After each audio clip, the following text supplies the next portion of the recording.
Is Contra really that hard? We're going to dig into that as well as a few other games today that have a reputation that precedes them as far as difficulty is concerned. We're going to start out with one of my personal favorites, Mike Tyson's Punch-Out!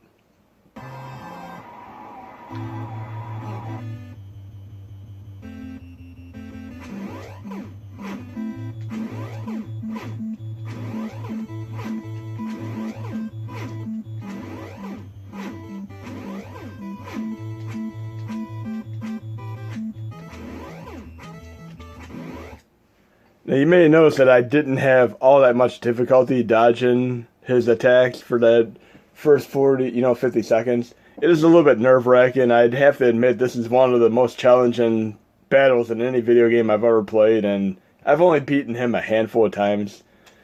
And it's almost like an intimidation factor, like Ronda Rousey and Mike Tyson in real life. They both beat their opponents relentlessly within a few seconds of the first round every time because they had a reputation that preceded them, just like the challenge of these games that I'm showing you today in these videos.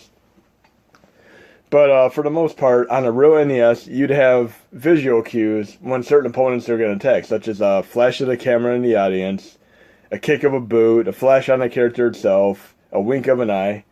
The problem is there's a little bit of a millisecond refresh rate lag differential as far as audio and video are concerned.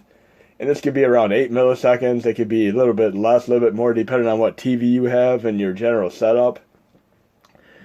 And I thought about this. There's another game that has the same problem, Rock Band and Guitar Hero. If you do a wireless connection, you run into that same type of millisecond refresh rate lag in the audio and video. But it's music, and music is a lot easier to comprehend than visual cues.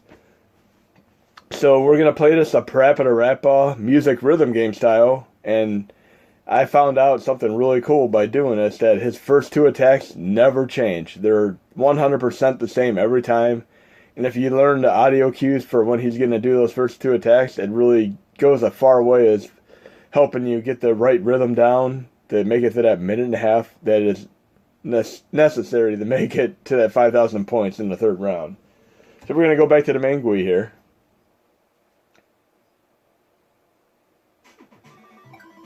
We're going to look at this in a different light here. Bear with me as I do the theme in a different way.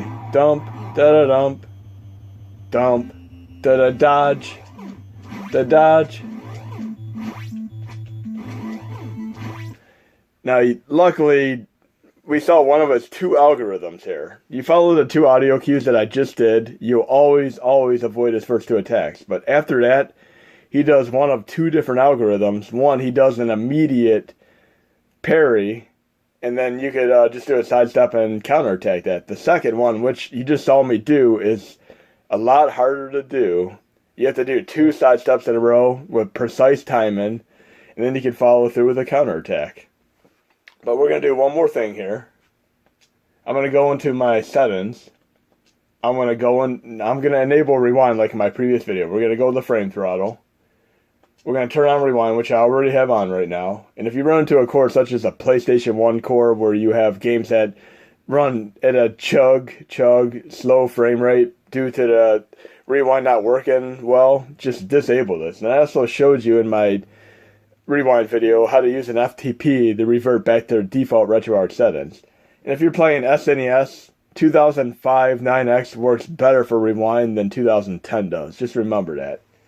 So we have rewind enabled. We're going to input. We're going to input hotkey binds.